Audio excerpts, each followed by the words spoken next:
Live.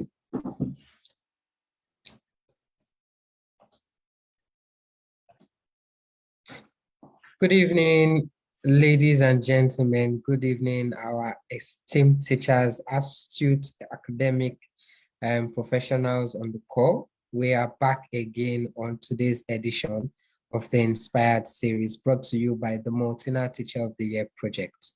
The Inspired series is a special project organized by the Maltina Teacher of the Year project, which in itself is an initiative of the Nigerian Bureau's Felix Ohiwere Education Trust Fund. The Nigerian Bureau's Felix Ohiwere Trust Fund was established in 2015 with the mindset to improve education across the country. And since 2015, the fund has instituted and contributed to educational development in various areas, including the setup, construction, and renovations of several schools across the country, up to 310. The training and encouragement of students of over 3,000 students pan Nigeria, as well as the celebration of teachers, who today is the focal point of our edition. Teachers we've recognized with the Maltina Teacher of the Year initiative have numbered over 181, and we have recognized 7 of them as champions, national champions in their own rights in the educational field. The Maltina Teacher of the Year project, if you are wondering, is a competition. 2022. Sorry about that. The Maltina Teacher of the Year project is a competition for secondary school teachers alone across the country. They visit a website, maltinateacheroftheyear.com, and they fill a form to stand a chance to be the most celebrated teacher in the country. There are other criteria process and selection process that the teacher who is nominated or is selected as the top 10 would go through before the final selection. And the teacher stands a chance to win up to 6.5 million naira in grand prize and other amazing prizes, like a donation to the school where the teacher works, of a block of classroom or a laboratory, fully equipped laboratory, as well as training for the teacher that emerges as the winner. And we don't just celebrate the winner, we also celebrate other teachers who are run-up mates to the winner. We give out a total of 1,250,000 to the first runner-up and 750,000 naira to the second runner-up. These and many more are the information that are available to you when you visit the website to both participate and know about the Maltina Teacher of the Year. And for today's Inspired series, I have today on the call with me a very astute teacher, like I said earlier. He is a professional and he is also the 2019 national champion of the Maltina Teacher of the Year initiative. His name is Mr. Ezem Collins, and you can see him on your screen right now. He's going to be taking us on the topic, Education for Sustainable Development in the Post-COVID Era, Methods and Strategy. I would invite Mr. Collins to say hello before I continue. Yeah, hello to all our viewers this evening. It's my pleasure to be on this program. Thank you very much, Mr. Ezem Collins. And as we proceed, he's going to be sharing his screen and taking us. I want us all teachers to pay rapt attention to Mr. Ezem Collins as he takes us through his presentation. Over to you, Mr. Ezem. Thank you so much for this privilege giving me to share a perspective that has to do with education for sustainable development.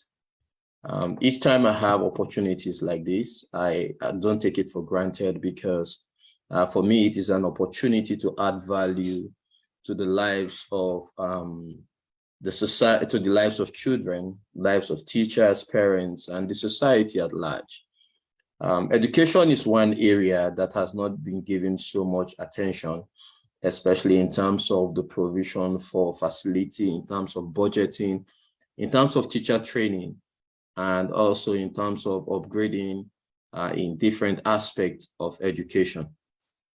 So this topic we are looking at today will help us to embrace the need to see education from the perspective of, to see education as a lifelong, project, a project that will not only be beneficial to this generation, but be beneficial to posterity. So our topic today is education for sustainable development in the post-COVID era. We'll be looking at methods and strategies to actually achieve ESD. It's important to note that the acronym for Education for Sustainable Development is ESD. So we'll be using ESD often to simplify it, okay?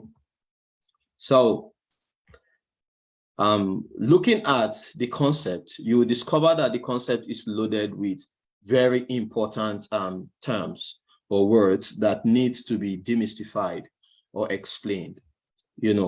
Most times it's not that we don't know the meaning of some words, it's just that we don't take the meaning seriously. So we'll make an attempt to define some very important words. But before then, it is important for us to look at the objectives of this presentation. By the end of this presentation, we're going to achieve 4 basic objectives.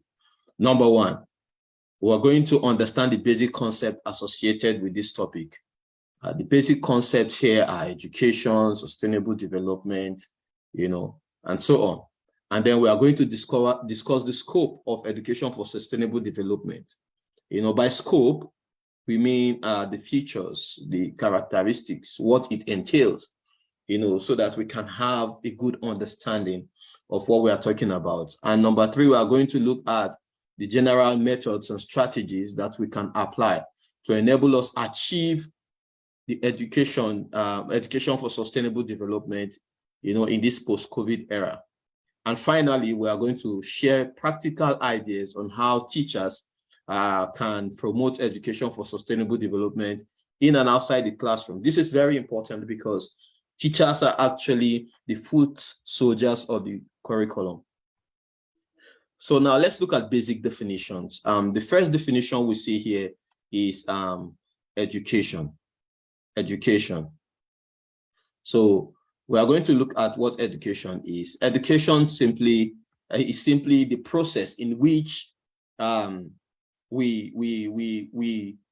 process in which and by which knowledge, characters, and skills, of human beings are shaped and molded. The implication of this is that any education that lacks knowledge, that lacks the promotion of knowledge, that lacks the molding of character or the building of character, or that lacks the development of skill, is not a complete education. By this definition, you realize that education should cover 3 main areas: the cognitive domain or the cognitive development of a child, and of course, the affective development of a child and the psychomotor development of a child. That is what it means to be able to use education as a process to impart knowledge, to build character, and of course, to develop skills. If our educational process lacks any of this, then it cannot deliver the kind of expectation we are looking at as a nation, or as a nation. So that is it. Education must deliver knowledge, character development, and of course skills. Now let's look at this term. This is the mother of the heart of the presentation today: sustainable development. What is sustainable development? Now, if we're looking at this concept, it is important to look at it from a global perspective. So we made reference to the report of Brundtland Commission in 1987 that defines sustainable development broadly as development which meets the need of the present without compromising the ability of future generations to meet their own needs. Now, this is very important and vital. This suggests that education is not something we do for today. In terms of policy making, in terms of teacher training, in terms of methods of teaching and learning, our actions or activities should not be limited to today. Our actions and activities should be projected in such a way that it will be of benefit to this present generation, and of course, of lasting benefit to even generations unborn. That is why you find the word sustainable there. You know, this is a global word, a word that the United Nations through UNESCO is promoting, so that whatever we do in our classrooms, in our schools, and in our society should be sustainable. By sustainability, it simply implies that it transcends this present generation, or it transcends our world to that of our children. Now, let's look at education for sustainable development proper, you know, a wider scope. It's simply a lifelong learning process and an integral part of quality education. It enhances the cognitive, remember I mentioned this word earlier, socio-emotional and behavioral dimensions of learning, and encompasses learning content and outcomes, pedagogy, and the learning environment itself. You know, so if we must have that kind of education that will be so sustainable, it has to do, it must have to do with lifelong learning process. It must have to do with lifelong learning process. A learning process that is not temporary. A learning process that is not just about today. It's not just about now. A learning process that will continue even after this generation is gone. You know, a learning process that is sustainable. So it has to cover cognitive, socio-emotional, that's the affective, you know, and behavioral dimensions of learning. You know, so having said that, let us look at post-COVID era, because we are talking about education for sustainable development in the post-COVID era. In this perspective, post-COVID era would mean the period after the global pandemic, when many countries experienced lockdown, which affected face-to-face education and physical activities. Most probably after 2020, you know, till now, can be classified as post-COVID era. It's the season, is the season after the pandemic, after the lockdown experienced by many countries, you know. So that's it basically. So let's stretch further to look at the meaning of method, because we are looking at this concept and we are looking at methods and strategies that we can use to apply, you know, to make this to make this concept, you know, realistic and practical. In this context, method will mean systematic ways of approaching education, you know, systematic ways of approaching teaching and learning in order to achieve or attain education for sustainable development. Now, what do we mean by strategy? Strategy and methods sometimes are used to mean the same thing. But for the purpose of this discussion and presentation, we will just we have made attempts to, you know, separate their meaning so that we can understand exactly what we are talking about. So strategy here means a teaching and learning plan of action designed to achieve a long-term or overall aim of education for sustainable development. Okay, so now to give it a global perspective, To give you the global perspective, let us look at what UNESCO has penned down.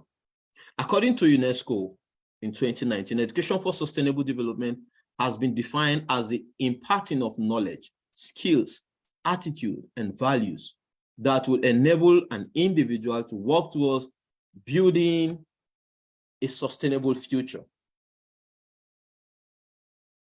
Now, please take note of these key terms because they keep reflecting, you know, knowledge, skills, attitude, values, and so on, that will enable individuals to work towards building a sustainable future.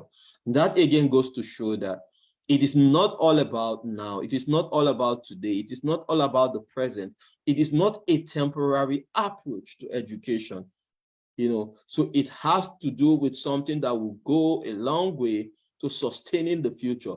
It entails and includes relevant issues pertaining to the concept of sustainable development in education curriculum. Now, ESD scope includes these areas. Now, I want us to pay key attention, very important attention to these areas, because these are the areas that, that teachers will attempt to integrate in their classrooms, in their schools. These are the areas that policy planners should begin to look at when they are revamping the curriculum or they are writing the curriculum, so that it is properly integrated into the process. You know, what this means is that by this scope, whatever subject we are teaching in our schools, these concepts should reflect. So it will be an integrated approach. Some of the concepts include environmental conservation, climate change education, and of course, its impact. Also look at biodiversity, conservation, poverty reduction, gender equity, sustainable consumption, among others. So these are some of the areas that UNESCO is actually promoting. These are the areas that that UNESCO is promoting and hope that every country, you know, integrate this aspect in their education process. Now, let us look at the general methods to approach this, because it is not enough to give definitions upon definitions. You know, it is very important to look at very practical approaches, ways to approach this so that it can make sense and make meaning. You know, so we're going to look at how to implement these ideas to make it meaningful, you know, to our discussion.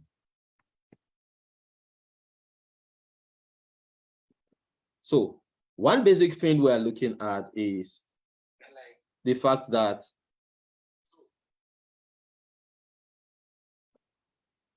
sustainable education is not only about integrating sustainability into the curriculum. It demands that educational institutions take a holistic approach to rethink the curriculum, governance, campus operations, and community engagement.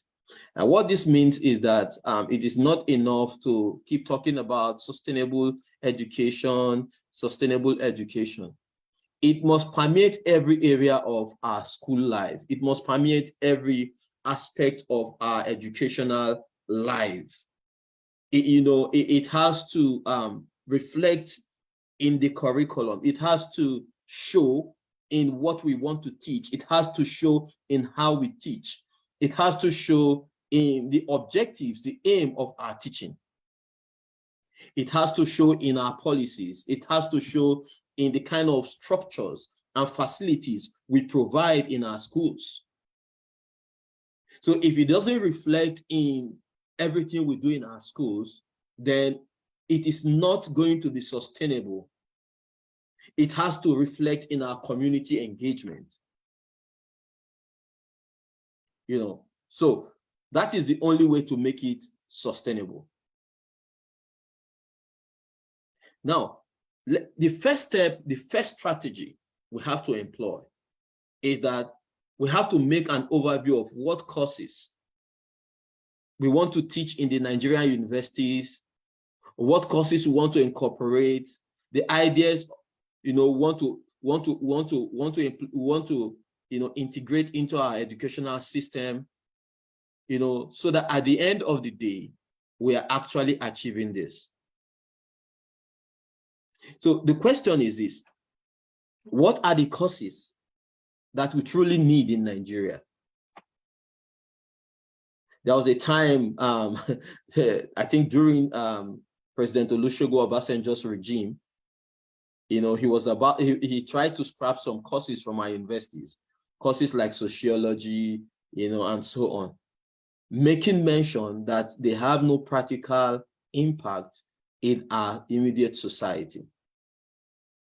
So thinking along that line, we should be able to ask ourselves these questions. What are the courses? What are the subjects? What are the disciplines that truly matter to us as a country?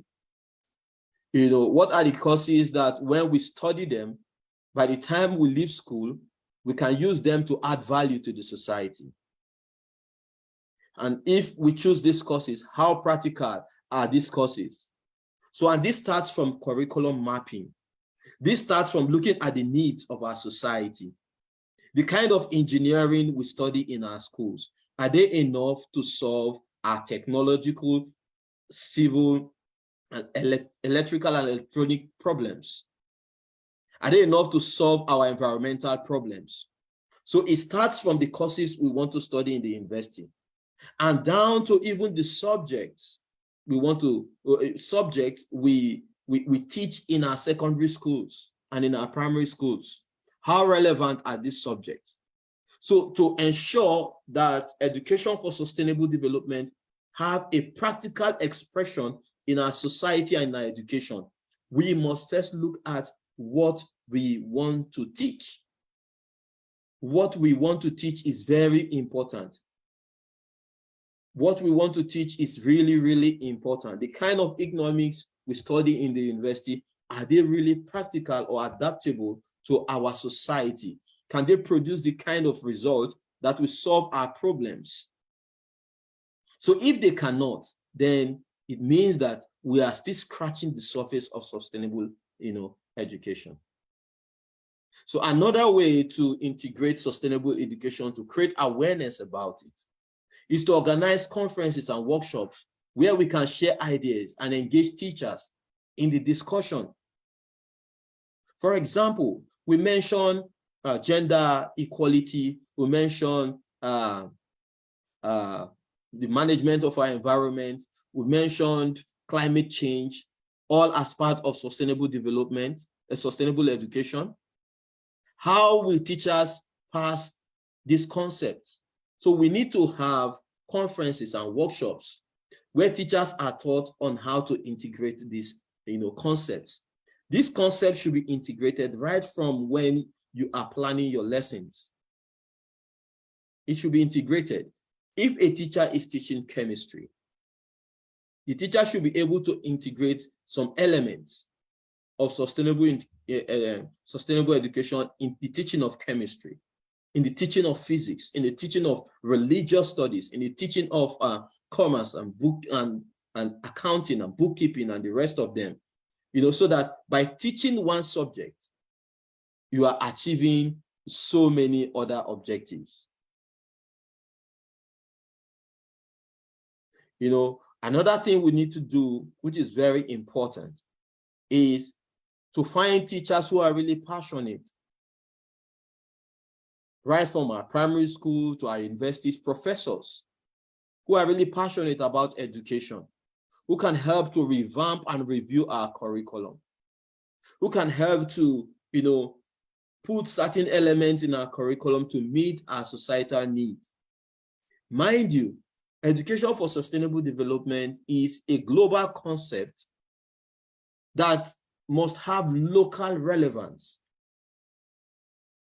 So we need people passionate people, passionate educators, passionate policy makers that can look at our curriculum, look at our educational, content, review them, and integrate some of these elements we have mentioned. Another very important approach we need to give to this, to make sure that education is not just about now. Education is not just about empowering learners to be salary earners. We need to ensure that we integrate sustainability into our organizational structure and our policies. And how can this be achieved? This can be achieved through developed, this can be achieved when we develop and share our national vision about education. Many people don't know that Nigeria have a clear vision about education.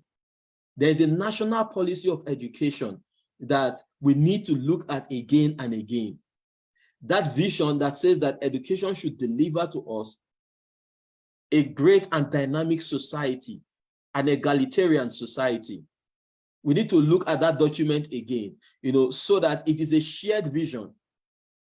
Because it is that vision, it is that that policy, that document that can now help us to determine the kind of students we want to, produce at the end of the day.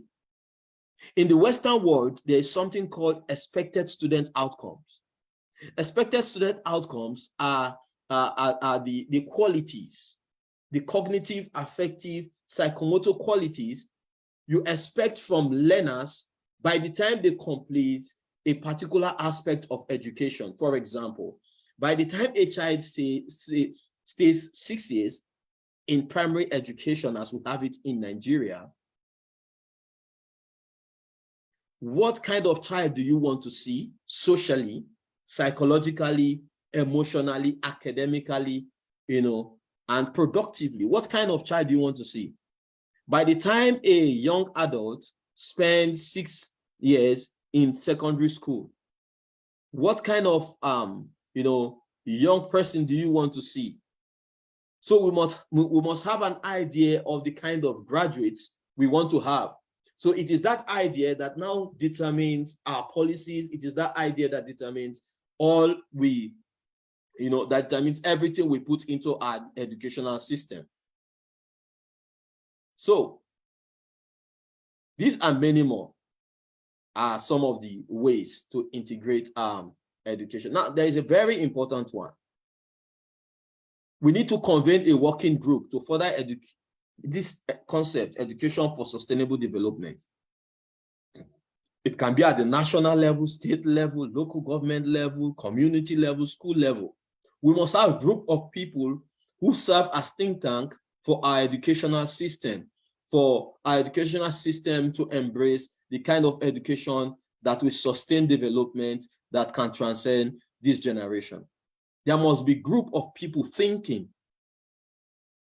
I will go as far to suggest that even in private schools, we must have a small group of think tank, people who are brainstorming about how to promote education for sustainable development in every school. We must have such groups in schools. We must have such groups in communities. We must have such groups in, at local government level, at state level, and of course, at national level. And then we must try as much as we can to advance actions with clear projects. It's not theory. It's not talking about it. Clear project, clear responsibilities. We must up the budget for education if we must achieve education for sustainable development. Go and check the budget of education of different countries. Do a comparative study. You'll see that Nigeria has one of the lowest budgets for education. And that is why, we struggle with the provision of facilities. We struggle with the provision of, learning materials. We struggle with the training of teachers. We struggle with the payment of teacher salaries. We struggle with, policy implementation, not even policy making. Because if you look at our educational system, you will notice that sometimes you have very good write-ups and policies, but how do we implement them? At the point of implementation, we struggle. So we need to, make attempts to advance, our educational project, by providing adequate facility, providing, adequate training for teachers, and of course, ensuring that the budget meets our educational need.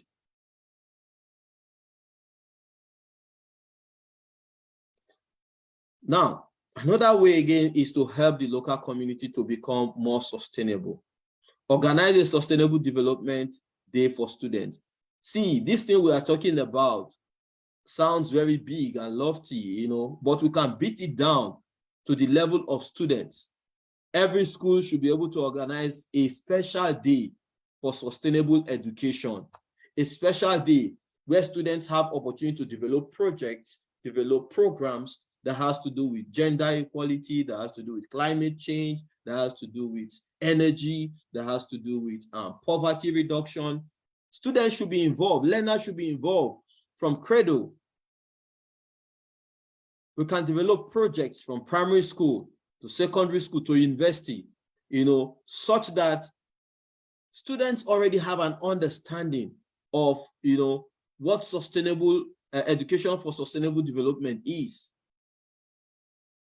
And now you see, for teachers, one of the ways to ensure this is that you must empower students to run workshops on their own.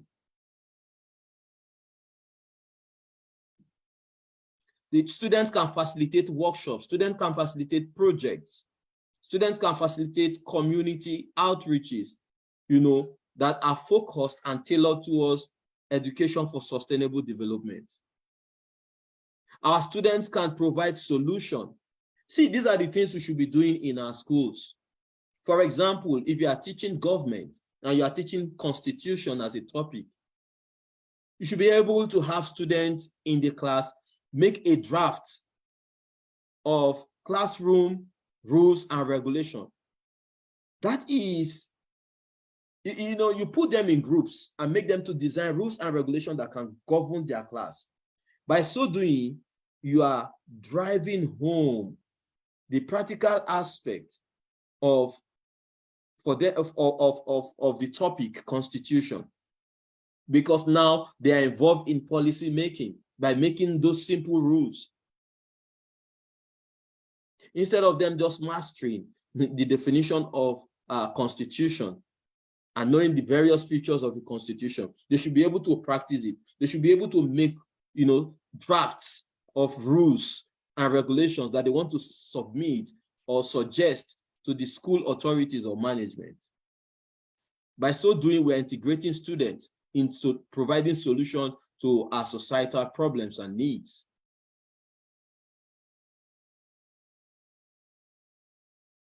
We also need to give it a whole institutional approach. What this means is that we should stop teaching the normal way we teach. We should stop, approaching education the normal way, the nominal way. No.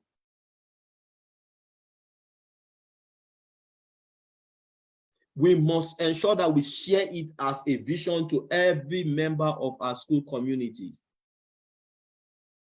Every school should be able to have a workshop on sustainable education. These are practical ways to make it very, very, very result-oriented. Now, for teachers, let me specifically say that one of the ways to acquaint yourself, some of the ways to acquaint yourself with sustainable education is for you to study. Use Google. Study about ESD. And don't leave yourself at that. You must engage in personal and professional development that has to do with education for sustainable development. If you're a maths teacher, for example, you cannot just be teaching maths. You must find ways to integrate gender balance in teaching maths, equality. You must find ways to, to give your students or your learners the consciousness that you can use your knowledge of maths to reduce poverty in our society. By so doing, you are empowering them. And this starts from, sharing the objective of each lesson. Once you go into the class, you don't start teaching. You share the objective, what we want to achieve with this topic today. We want to understand, how to solve algebraic expression. You list out the objective, and one of the objectives must be that we want to also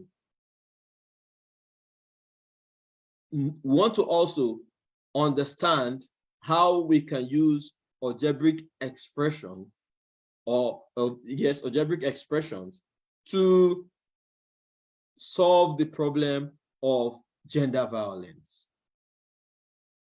By so doing, your subject is solving, problems in the society. And our teaching must be participatory.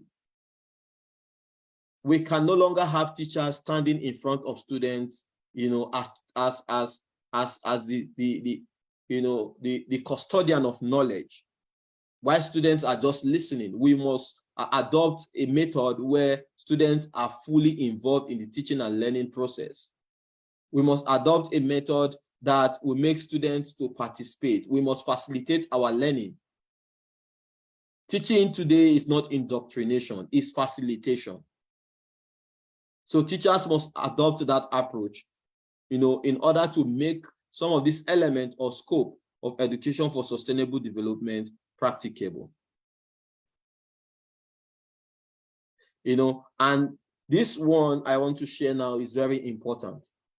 We must, design our learning content from an interdisciplinary perspective.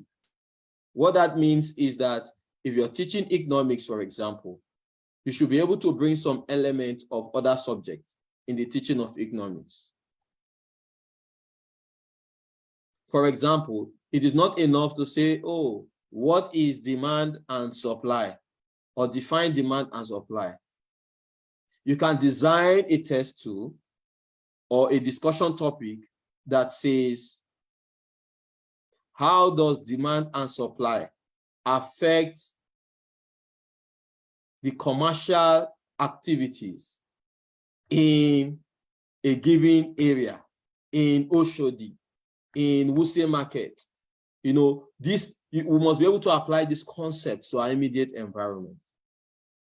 I think if we try to apply some of these strategies and methods, we'll begin to gain very serious awareness about education for sustainable development.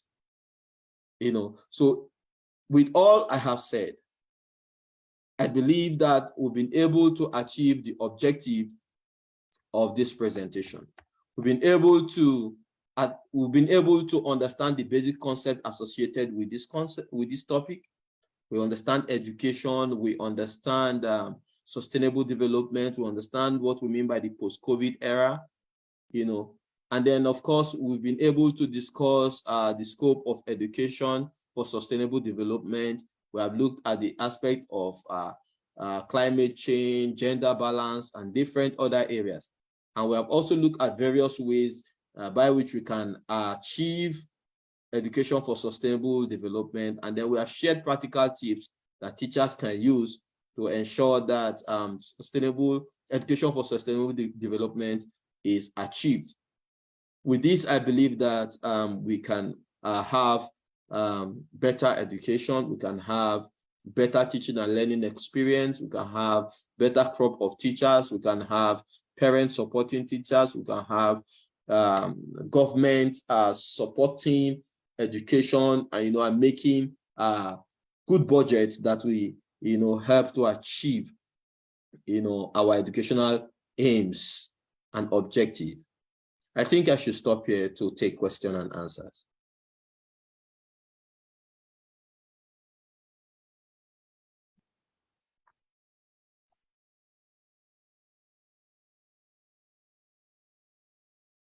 Thank you, Mr. Ademo.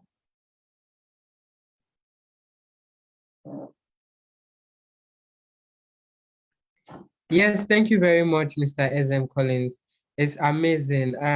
While you said you wanted to take questions, we're checking the platform to see if there are any questions for you.